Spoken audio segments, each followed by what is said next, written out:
I see the possibility that technology is going to enable a massive surge of human capital.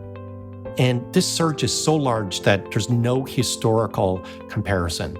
And what I mean by that is that we've got 1.7 billion people in the world that are unbanked. They have no access to the world of the internet in terms of e-commerce and things like that. That's going to change. For me, the best part of my podcasting journey has been a chance to refine my own investment framework through a series of conversations with extraordinary investors in every corner of the world. In this series, I, along with my co-hosts Robert Carver and Moritz Siebert, want to continue our education by digging deeper into the minds of some of the thought leaders when it comes to how the world economy and global markets really work, to try and learn how they think. We want to understand the experiences that have shaped them, the processes they follow, and the historical events that have influenced them. We also want to ask questions outside our normal rules-based playground. We're not looking for trade ideas or random guesses about an unknown future, but rather knowledge accumulated over the course of decades in the markets to try and make us better informed investors. And we want to share those conversations with you.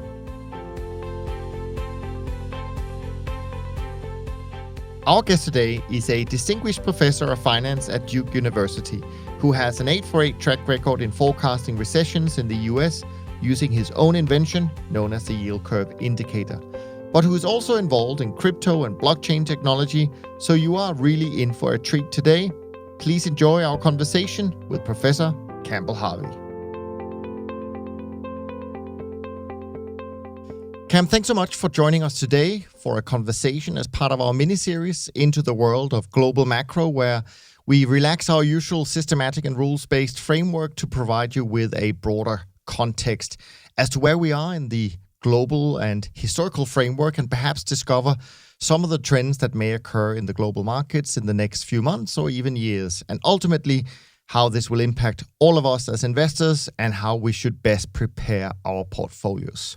So we're super excited to dive into many different topics in the next hour or so, not least because you are the inventor of the yield curve indicator, which has a tremendous track record of identifying upcoming recessions. But let me kick it off with kind of a 30,000 feet question, and that's just sort of where do you think we are in the bigger global macro picture? Because at least to me, it feels like it's a blend of things we've seen before, whether it be the 1920s, Japanese bubble, or the late 80s, tech bubble, great financial crisis. There's a little bit of everything at the moment. And on top of that, of course, we have a global pandemic, which makes it an even more unique time frame. So how do you see it right now?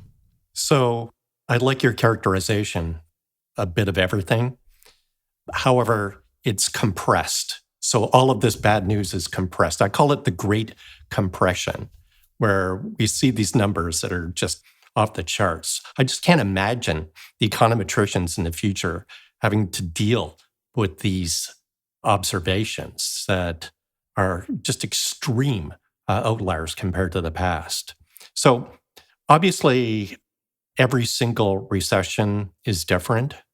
And this one has got a lot of characteristics that are unusual compared to previous recessions. So, for example, we knew exactly when it began, and that was February 2020. And it was obvious to everybody. And it's often the case with a recession that you don't know when it actually begins. And you certainly don't know when it ends. It could be years after the end of a recession that it's finally dated by the National Bureau of Economic Research. And we know the exact start because we know the cause. And the cause is a biological cause. So that makes this recession different in that it's not, for example, our financial institutions taking extreme leverage, doing a poor job of risk management, being offsides in so many different ways, and essentially putting us into the global financial crisis. No, we can't point fingers at any particular firm, any particular industry.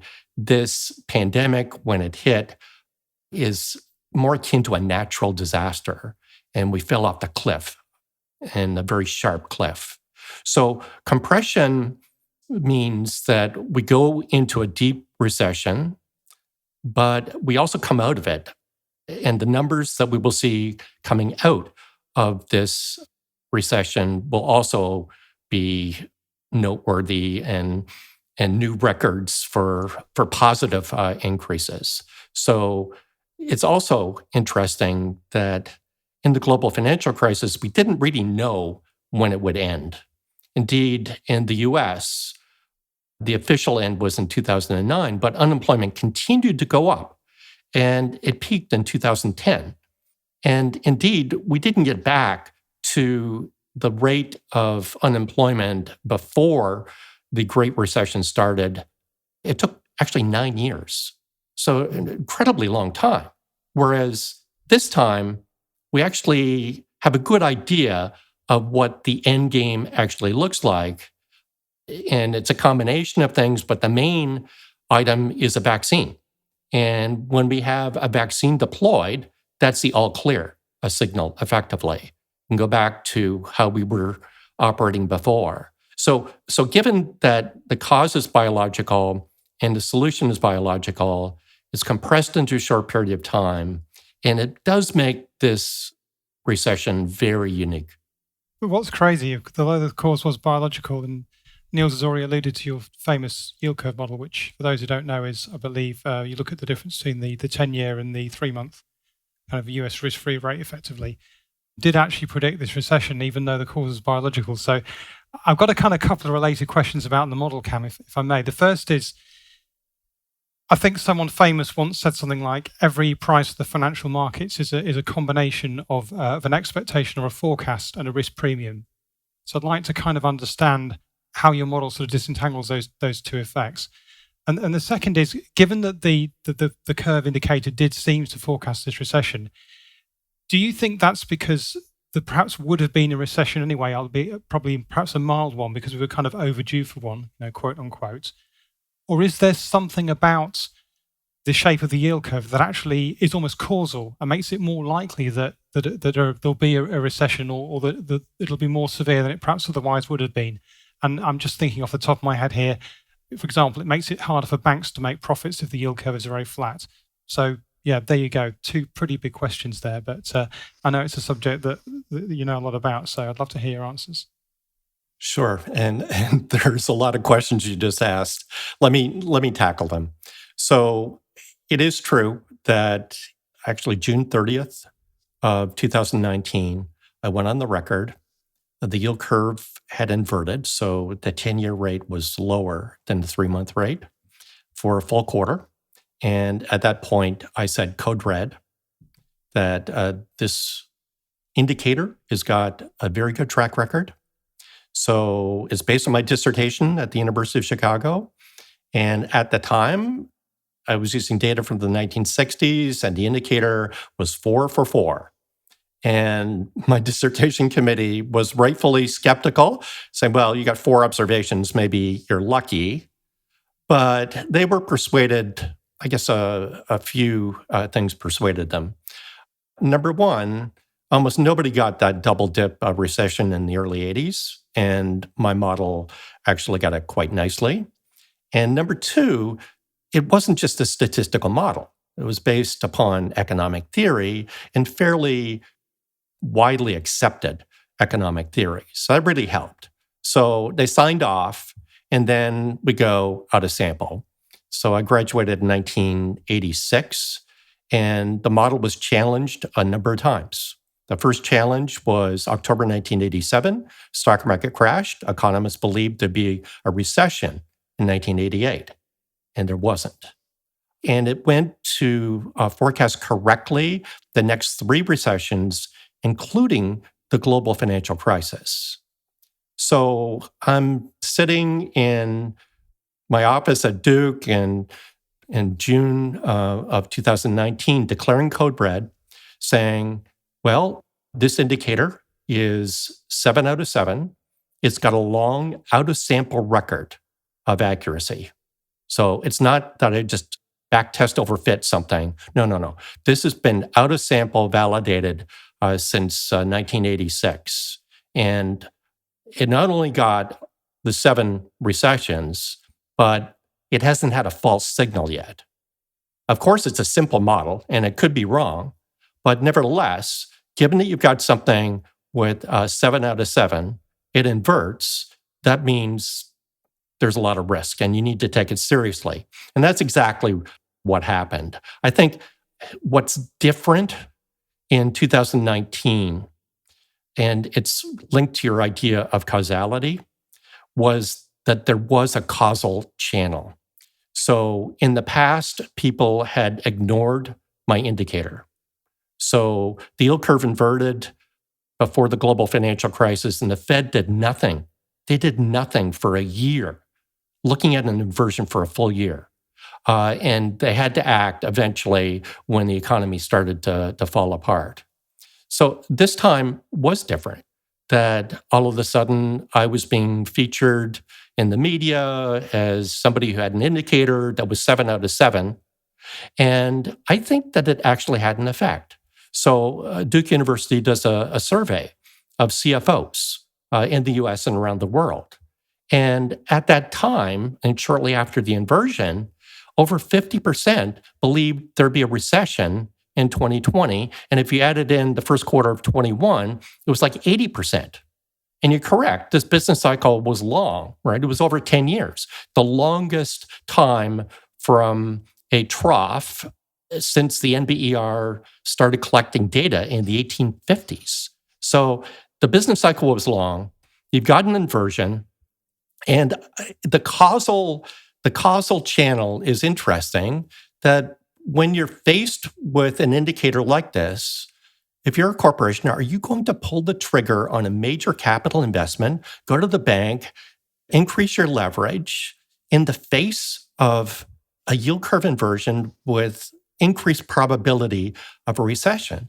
And the answer is like, no. Like in the global financial crisis, the CEO could get in front of the shareholders and credibly say, we were just totally surprised. And so was everybody. So it's like safety in terms of the crowd. If it was the case that we went into recession after the yield curve inversion this time, and a CEO got up to the shareholders and apologized, saying, well, I was just surprised by this, they'd be laughed out of the room. So this was well covered. And I do think that sort of kind of conservatism or frugality started to decrease capital investment. Consumers, the same thing. Why max out my credit card when there's a possibility of a recession and I could easily be laid off? And all of this tends to reduce economic growth. But this is really important. We'll never know if the yield curve forecasted a recession accurately because we just don't know the counterfactual without the COVID. So I believe the expectations were widespread that we were going to have a mild recession. So the yield curve inverted for a couple of quarters, which is relatively short inversion. It wasn't a deep inversion. So it kind of made sense that it would be a slowdown or a brief recession. But then something external hit. And look, there's often a trigger that isn't in the model. So the OPEC oil embargo in the early 1970s is another example of something that was unexpected. So I guess no matter what, how you look at it, the model is now 8 out of 8, but you're correct that the yield curve inversion obviously did not forecast a pandemic. As for the mechanism, super straightforward, and you can look at it in so many different ways. For example, this inversion was largely the result of the long-term rates going down. And we all know that the U.S. 10-year bond is the bellwether flight to safety bond. So when people get nervous, risk increases, people pile into the bond, the rate goes down. And that was the mechanism that kind of led to the inversion. But more generally, interest rates, you think about interest rates, they are basically an expected inflation component. There's an expected real component that's linked to growth. And there's also risk premium, as you mentioned. So there's many different ways for this to actually happen. And my dissertation looked at the real component. So if you expect lower real growth, then that real rate is lower. And that's kind of standard in these models. And that is the mechanism that I pursued. So the final thing I'll say is I haven't done research on that model since 1991, though I always get asked about it. And I have to update it, I guess, every year at least, or even more frequently in 2019. But it's just a model. And we know these models are just simplifications of the world. And I'm not saying that this model will never have a false signal. That would be unscientific. It will certainly have a false signal. And indeed, it's probably more likely if we continue on this trajectory where the Treasury and the Fed are effectively merged, and we talk about things like yield curve control. These recessions, they are a tricky beast, a tricky research object, in my opinion, because there's not a single recession that is exactly like the one that we've observed before. And everyone seems to be caused, or every recession is caused by a different trigger. This one is special because it's caused by the pandemic. There's economies such as Australia that didn't have a recession in 30 years. In other developed markets, we tend to think that, every 4, 5, 6, 7 years, whatever the case may be, there is a recession, and the recession is necessary because it has a healing effect on the economy. It's kind of like you inhale, you exhale, and you need to exhale with that recession and then start afresh. But and this may be a complete, maybe a disqualified observation, but ever since Bretton Woods, there seem to be more severe recessions, crises, financial crises, and they occur with greater regularity. And every crisis that comes after the one that happened before is a level worse. My concern is, and maybe the question to you is, are we going to be able to be healing with the current recession? Because, the amounts of money that central banks and governments are throwing at the problem, I'm at a loss of even counting the digits in that figure. It's just some staggeringly large number. And I'm not sure what the end game of that is going to be and whether we'll really get out of this in good shape. Yeah, those are excellent points. First, if you actually were talking to the macroeconomists in the mid-2000s, they would actually have a different take. So they were advocating this idea of the great moderation. And looking back at the business cycle from that perspective, the 2001 recession was trivial. I don't think there was a negative year over year real GDP growth in that recession. And going back further, 1991, 1990, 1991, again, like a trivial recession. And at that point, they were thinking, well, maybe we should be patting ourselves on the back that our great macroeconomic engineering has reduced the volatility of the business cycle. And there's a lot of models that kind of showed that using the data up to, let's say, 2005. But then the Great Recession hit and the global financial crisis. And that was a real puzzle. And these economists had a hard time explaining. They just didn't know what the answer was, and it certainly didn't fall out of their models. But even the Great Recession, if you look at the drawdown in GDP, the drawdown is only 5%. So I know that people were comparing it to the Great Depression at the time, but we're talking about a relatively minor drawdown in GDP, even though it is kind of the example number one of business cycle volatility. So we get to today. And today, again, we've seen all of this bad news compressed, where we'll see a very substantial drawdown in the second quarter GDP. And I guess the issue is, well, we do have some insurance mechanisms. So traditionally, governments have provided some insurance to kind of smooth things over. However, the amount of insurance is much different than previous recessions. So I guess what is the implication of that, and what sort of risks does that pose for what I call the economic path forward? And the risks are substantial. So on the positive side, think about, again, the difference between this recession and the global financial crisis, where it was pretty repugnant that we had to bail out the banks that essentially caused the crisis with taxpayer money. So they were offside, and we had to basically bail them out. And we all know that that creates a pretty big moral hazard problem. So you reward the banks for doing a bad job. They'll do a bad job in the future and expect to be bailed out again. Whereas this time, again, there's nobody you can point to as being offside. So the threat was to a lot of businesses that were actually high-quality businesses. They weren't over-levered, but they got hit with, again, something like a natural disaster. And in a natural disaster, whether it's a flood or a hurricane, there is some relief that government gives. And the idea is to provide bridge financing so that a high-quality company doesn't go out of business. I have no problem with low-quality companies going out of business, but you don't want high-quality companies going out of business, because then you compromise growth in the future. So that's really important. So if a lot of high-quality companies went out of business in the US or any part of the world, that takes away from growth in the future, and it's a structural problem.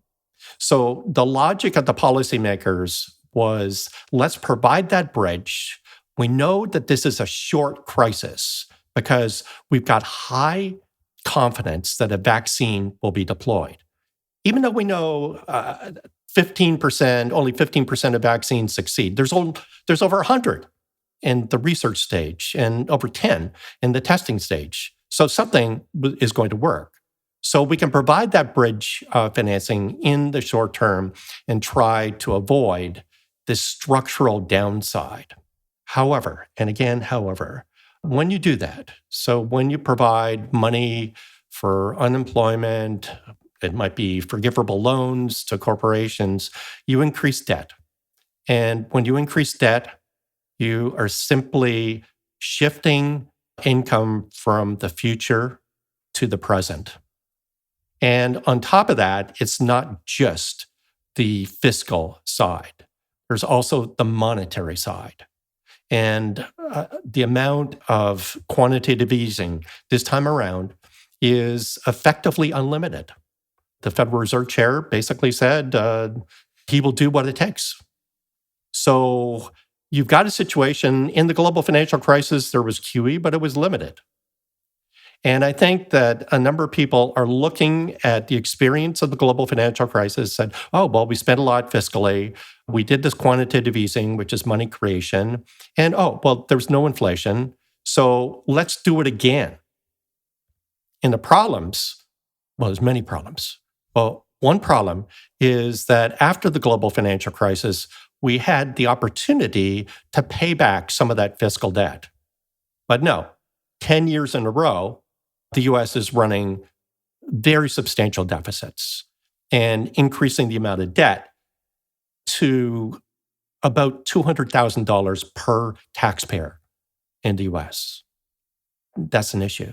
And also the amount of monetary stimulus that actually happened in terms of the QE, the balance sheet of the Fed only began to decrease in 2018, and the rate of decrease is very small. So people kind of look at that and say, well, it worked in the global financial crisis, therefore it will work in this particular crisis. And I'm not one to extrapolate from a single observation. I think it's incredibly dangerous. So the amount of debt is far different than it was in the global financial crisis. The amount of QE is far different than it was in the global financial crisis. And I do believe that one of the risks in terms of the path forward is inflation. And yes, we didn't see it after the global financial crisis. And no, we don't see it right now. And no, it isn't reflected in a break-even inflation rates.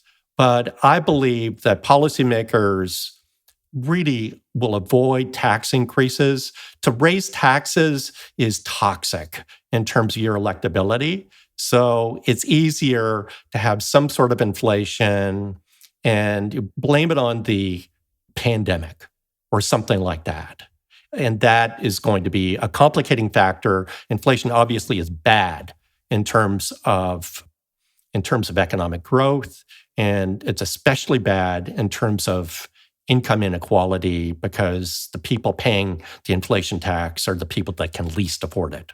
It creates a bunch of problems, inflation, and probably nobody knows what the inflation rate, as you say, going forward is going to be. Is it going to be at target 2%? Is it going to be 4%? I guess, those levels would probably be levels one could live with for a period of time, even though, mind you, if you had 4% inflation for 10 years in a row, you compound that. That is a lot of purchasing power lost there already, right? But what if it starts to get out of control and inflation becomes way, way higher? The end of this is devaluation of currency, destruction of the, whatever currency you're looking at, be it the euro, be it the dollar, be it the yen. And we've kind of we've had that before. we're going back to that. So this is a really, really scary picture. So we've been there before, and it's amazing how short policymakers' memories are. And it's not just that the US and the UK have been there before, but many other countries. And you don't need to go back to the 1980s. So you can see this mechanism playing out in different parts of the world. That said, the US is special. So it's special in a number of regards. Number one, the economy is the single most important economy in the world in terms of driving world economic growth. Number two, it has been the driver of innovation in the world. Number three, the currency is the de facto numeraire currency in the world. And number four, much of the US debt is held by non-US persons. So if you think about that, if the rates go up, obviously the value of that debt goes down. So you're effectively expropriating. And then, as you say, if there is a currency devaluation, that also works against the foreign holders. So I think, that, again, the US is different, but I do see this possibility of some unexpected inflation as a major risk to the future economic growth. It's, again, interesting that the expectations have almost completely discounted that possibility in terms of the marketplace. It's definitely not the generally believed a belief, but as you full well know, that's where people that are doing investment management really shine. They have a different view. I'm completely in agreement with you in terms of the inflation. I actually also think personally that it's going to show up much quicker than anyone can actually imagine. I want to go back to one thing you said earlier, and I want to also ask you another question. So I know you said that this crisis, nobody could have seen it. It's a pandemic, and so it's no one's fault. And therefore the moral hazard maybe is not as big as it could have been. But on the other hand, I would say we've seen all these companies buying back their own stocks, not being prepared financially for the unforeseen. And isn't it the responsibilities of these well-paid CEOs of always expecting the unexpected? I mean, that's how we do our investment strategies because we're rules-based. We live by the rule, knowing what you don't know. I mean, that's kind of how you should look at things. So I don't know if we can say that these actions are not once again benefiting the 1%. I think they are, even though there is obviously some help broader. The other thing I wanted to ask you is just a little bit about, so obviously the Fed, and certainly in terms of your work with the yield curve, the Fed is an important player, but I'm sure you know much more about this than we do. And that is, this is not the first time we've seen. I mean, I think a lot of people believe that this is the first time the Fed is being very active and powerful. But as far as I recall, it's also happened, in the 60s and the 70s. And I wondered if you can talk a little bit to how that occurred and how it perhaps was different to what they're doing today. Sure. So I teach a course in risk management. And the very first lecture, we talk about systemic risk. And it's a wide open lecture. There's no formal lecture notes for it. And it's mainly just a brainstorming session about what systemic risk actually is. And systemic risk is the sort of risk that is just very difficult to hedge. So think about a thermonuclear war between the US and Russia. It doesn't matter where you are, you're going to be affected by it. You could be on some mountain in New Zealand, you're going to be affected by it. So that's a systemic type of risk. And all of these risks are a little different. Obviously, a nuclear bomb happens very quickly and the effect is almost immediate. Some risks are slow moving. So there's a risk that our planet degrades so much because of climate change that it turns into a desert. That is something that would happen over a very long period of time. And as we know, it's difficult to get people energized about managing that type of risk. Or we might have like the science fiction asteroid heading to Earth, but we might have like 100 years of warning and time to prepare for that. But we always end up with pandemic. And pandemic is a known systemic risk. And it is one of the easier ones to actually mitigate. And it is true that we have a long history of pandemics. And the most significant pandemic in recent history, obviously, was the Spanish flu in 1918. And it's very interesting looking at the stock market around there. You can't really tell what the impact was on the stock market when you've got a pandemic that, in contrast to this pandemic, was largely killing younger people. And the size of the death rate, just enormous compared to what we have today. But we've had many other things that could have turned into pandemics. We've had a number of scares, whether it's SARS, MERS, HIV. There's many sort of warnings about this. Yet, and you're correct, why wouldn't this work it into the risk management of these companies? And it's only about 50% of the companies in the S&P 500 even mention the risk of pandemic in their disclosures, the risk disclosures, which is kind of extraordinary. So this, unfortunately, is a very painful and costly wake-up call. So I think that this is something in the future that more companies will be prepared for. And on top of that, given the cost, and the cost is enormous. The cost in the US is something like $10 billion a day. So I think there will also be some risk management coming on the government side to make sure, for example, that we fund initiatives to develop vaccines quickly. So this 14 to 18 months is completely unsatisfactory if you're burning $10 billion a day. So I think that we will invest in new technologies that kind of speed up dramatically the process. If we can map the DNA of COVID-19 in 2 weeks, then we should be able to develop a vaccine in 2 weeks. So in the future, I think that we will be investing in those technologies.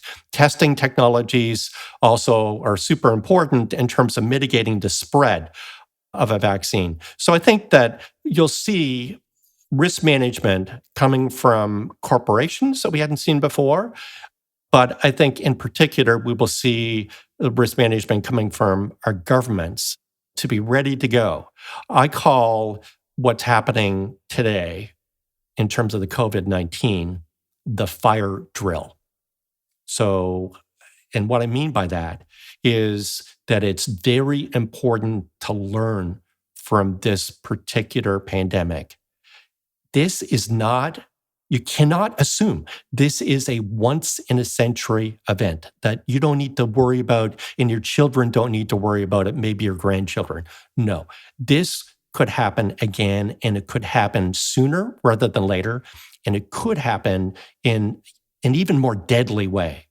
So I believe that we need to invest in that risk management to mitigate this happening again. The economic cost, the human cost is enormous, and I think that that would be worthy of investment.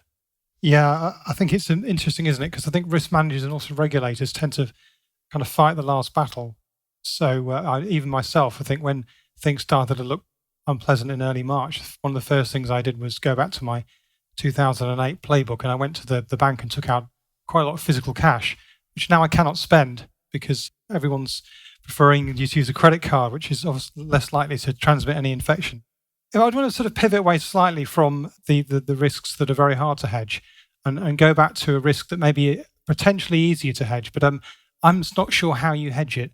And that's the risk you've already alluded to, the risk of inflation, which is kind of what we'd expect from this huge quantity of money that's going into the system. So the traditional playbook for hedging inflation risk, obviously you've got inflation risk bonds, linked bonds, they tend to be expensive. We can have a long academic debate about whether stocks are a good inflation risk or not. And, the equity risk premium looks pretty miserable at the moment anyway, so that's not maybe so good. So then we're into the world of potentially real assets like real estate. But then also, we talked to probably some other people in this podcast series, and they will start banging on about things like gold, and also something that I know that you've been looking at in the last few years, which is Bitcoin. So, as someone who's thinking about hedging inflation risk, in the world today, where do those different assets fit into my portfolio, or is there something I'm missing? So it's really important in actually addressing this issue is not just to look at inflation, but to look how unexpected inflation impacts different asset prices. So what we're talking about, what we need to hedge is unexpected inflation. It's easy to get expected inflation because it should be in bond yields. So what the danger is something happens that's unexpected. So if inflation next year went to 3%, that would be completely unexpected. So the inflation rate now is about 1.5% in the US, and that would be a very substantial surprise. So the first thing that's important to do, and this is actually linked to some current research that I'm working on, because I believe inflation or unexpected inflation is one of the major risks that we're going to face in the next few years, what I'm doing is looking at different assets, different asset classes, to look at their exposure to unexpected inflation. It's challenging to do because inflation is really complicated. So sometimes it's bad news. So it would be bad news if inflation in 2021 was 3%. But in other stages of the business cycle, it's good news because it's an indication that the economy is recovering, prices are going up, and it's just a sign of vigor. So it's incredibly difficult. And on top of that, there's the issue of what is inflation? So inflation is different for different people. We measure it in arbitrary baskets, and often we don't take certain things into account, like the quality of different goods has changed through times. There are crude adjustments for that, but I'm not convinced that they're that accurate. So number one, I think you figure out what the sensitivities are of different assets, and that's going to help you. And you need to be very careful because what you see as a sensitivity in the 1970s might not be the sensitivity going forward in 2020.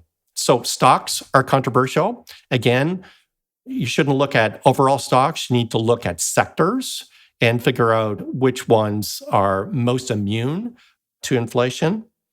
Commodities have traditionally been a purported hedge for unexpected inflation. My research on that suggests that it depends on the commodity.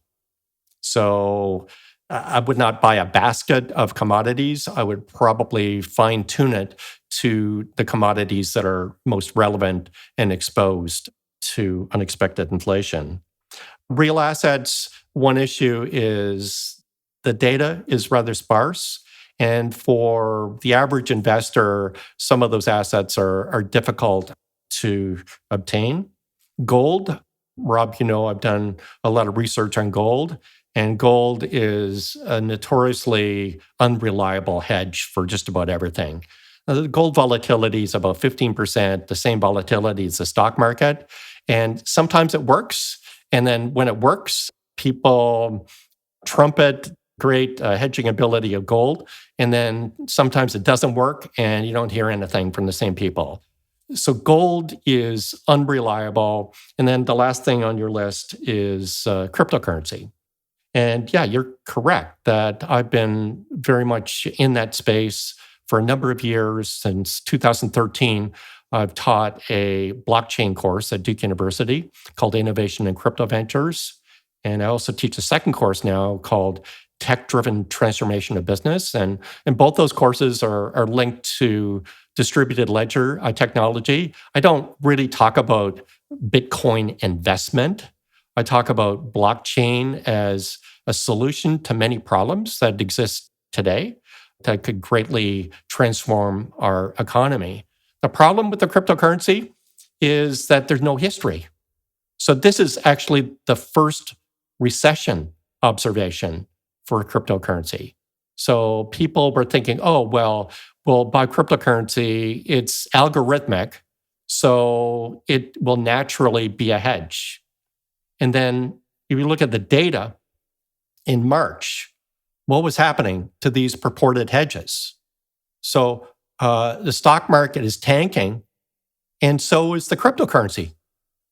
So it proved with at least that influential observation to fail as a hedge. And the reason is that the people that are the marginal investors in cryptocurrencies right now are speculators.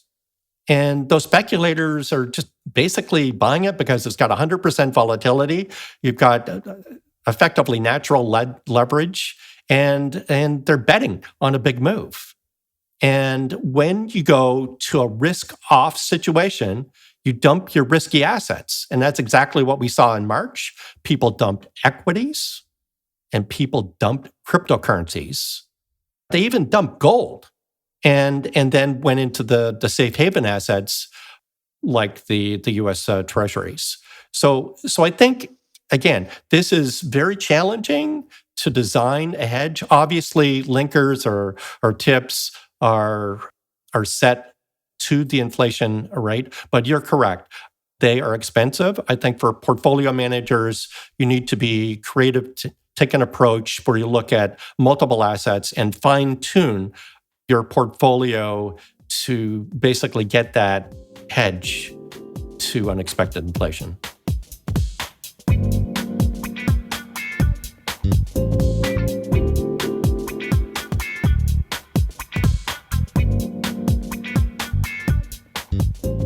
You've said the US is special because of the status of its currency being the world's reserve currency.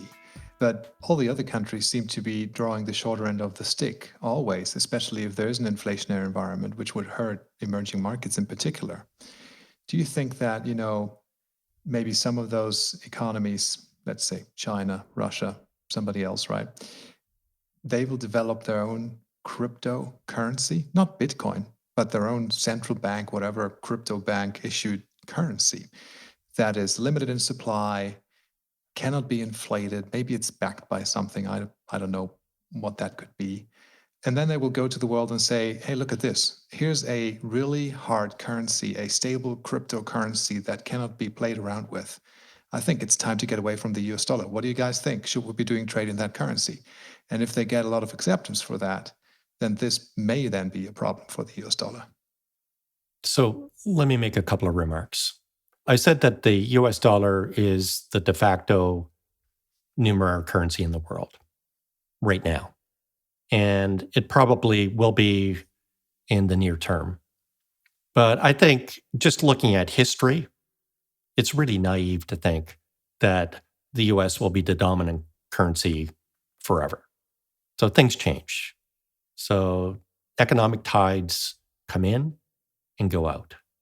While it is the dominant right now, it will be challenged. And on this idea of what we call CBDCs, so central bank digital currencies, every major central bank is working on some sort of crypto version of their own currency. So it just makes sense. It doesn't make any sense that in the future, we will be carrying a wallet that's got like physical cash in it, physical credit cards, physical driver's license, passport, all this stuff will be a relic. It'll be in museums. So it's obvious that that's not the world of the future. So crypto is definitely the way to go. And you could just think of it as a digital currency. And the way that it will happen, and we've already seen this happen with the rise of so-called stable coins. For example, JP Morgan has announced a stable coin. And it's very simple. It's a crypto that is 100% collateralized with US dollar. And they can move that around very quickly and cheaply and get around a number of the problems with the traditional systems of transferring money. Facebook announced their Libra project. And I know it's not very popular for Facebook to do this in terms of the degree of trust, in terms of Facebook's privacy issues and other issues. But their idea was basically the same thing. And the initial idea was to have a basket of currencies 100% collateralized. There are dozens of stablecoins that are out there today, and they're effectively tokens that are collateralized with something. It could be US dollars. It could be gold. It could be diamonds. So there's many possibilities out there. As for a national government or a central bank establishing a crypto, that is just going to happen. And I've said in the past that that's a major threat to the existing cryptos that have kind of these central banks issuing their crypto. But in contrast with the model that you propose, where it would be algorithmic and out of the control of the central bank, that's not the way it's going to happen.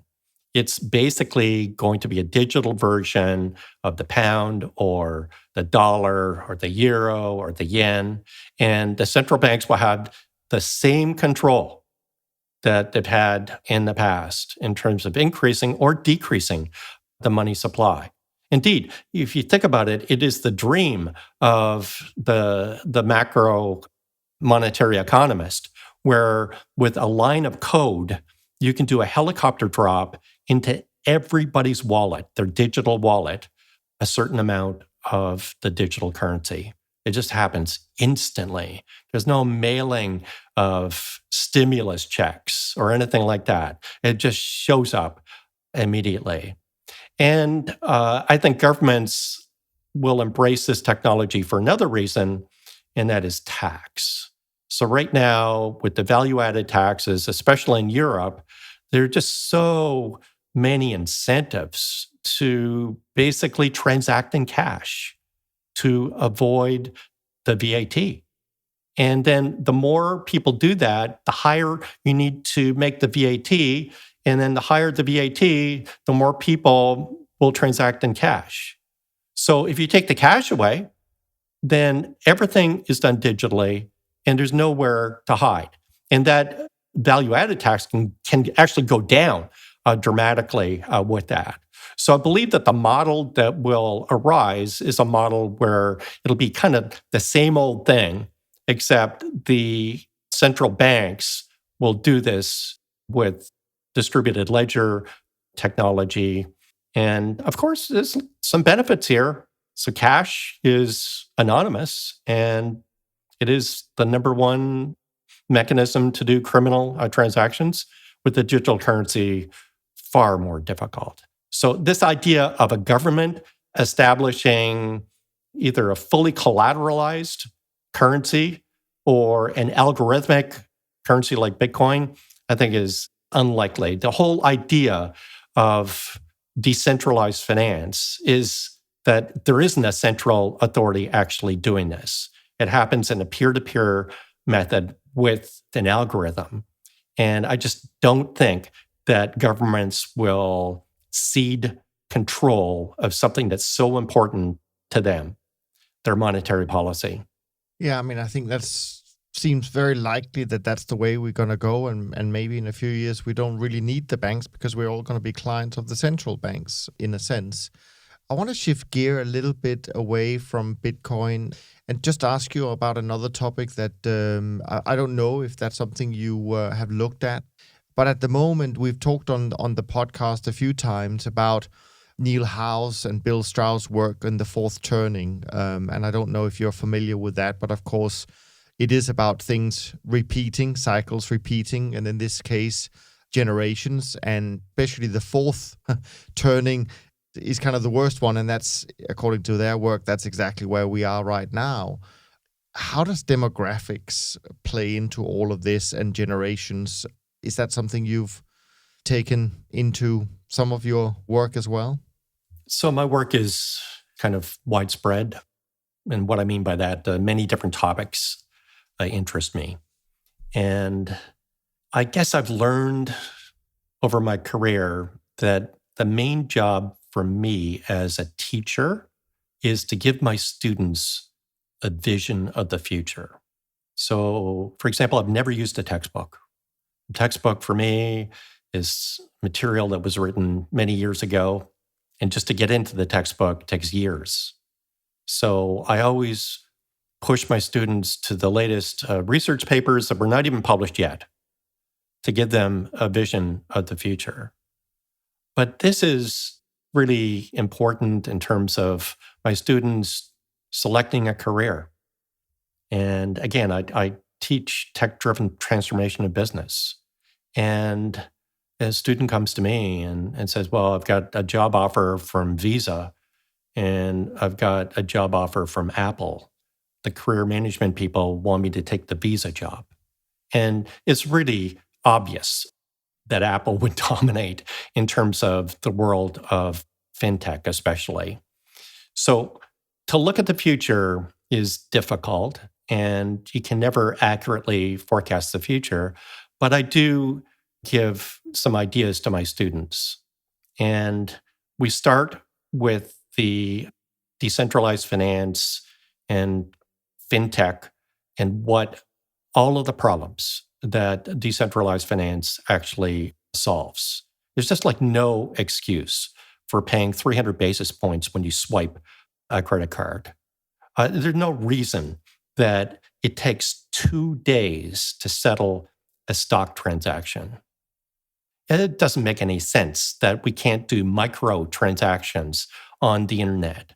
It doesn't make any sense that it's really difficult for me to actually sell something on the internet and be paid for it. So there's all these problems that exist. I did, for example, a wire transfer the other day where I was quoted a rate that was 3% unfavorable to market rates. And I might as well have been swiping a credit card. So all of these problems can be substantially mitigated with decentralized finance. But if you think of the bigger picture here, the bigger picture is what will technology actually do? How will technology transform the world? And we're seeing a little bit of that. And I heard somebody at a conference say that, well, my iPhone is the power of the supercomputer of the 1990s. And I actually did a little research on that. And it turns out that compared to like a Cray XP supercomputer, which was like the fastest supercomputer for 5 years in a row at the beginning of my career, that iPhone is like 100 times fast, 100,000 times faster. So when you've got technology like that, when you've got machine learning, when you've got open source software, things can happen really quickly. And you need to think about how that will reshape the world. And this is where Neil's writing comes in here. And he's a deep thinker. And I admire that he thinks about these different cycles. I don't really see it as a cycle. I see it as an evolution. And that evolution involves a number of different things. And one thing, you mentioned demographics, that is really important, and it's kind of obvious if you think about it, but we're going to live way longer in the future.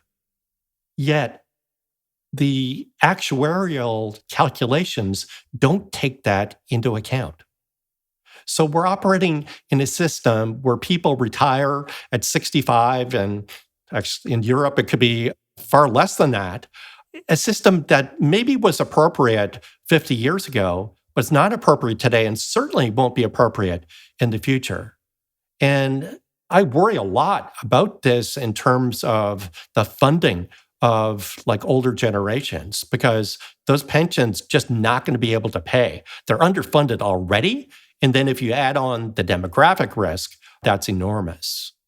But on the positive side, and this is where I kind of depart from Neil's analysis, I see the possibility that technology is going to enable a massive surge of human capital. And this surge is so large that there's no historical comparison. And what I mean by that is that we've got 1.7 billion people in the world that are unbanked. They have no access to the world of the internet in terms of e-commerce and things like that. That's going to change. And I think that these digital currencies are going to help with that. But it's going to be the case that everybody will have free access to the internet. Everybody will have a smartphone. Indeed, many places in Africa, you can buy your smartphone along with a small solar panel that powers a light bulb and USB charger for your smartphone. Everybody will be enabled. And all of a sudden, that kid in some village in Africa that has got 190 IQ, but there's no school for 200 miles, that child will be enabled. They will be presented with a quality of opportunity of the scale we've never seen before. And he will be able to unleash the value of his human capital. And we're going to see many examples like that. And that's all good for economic growth. And I'm particularly bullish about this positively impacting emerging markets. But the residual effect on developed markets is pretty substantial also. So I actually don't believe that we will be continuing on this vector of slower and slower growth. We've seen it, and I think it's naive to extrapolate it. So I believe that technology will deliver a surge, in particular to emerging markets, will spill over to the developed markets. The increased productivity will be striking. We will not be working 40-hour weeks in the future. There'll be a lot more leisure time. There will be less income inequality as we've got equality of opportunity. Technology is a great equalizer where you've got somebody in a poor country in Latin America using the same smartphone that Bill Gates is using. So technology, I believe, is really important. I think even though we see it in front of us, we see the advances in technology, people don't do a very good job of exponential forecasting. And that's really what we're looking at.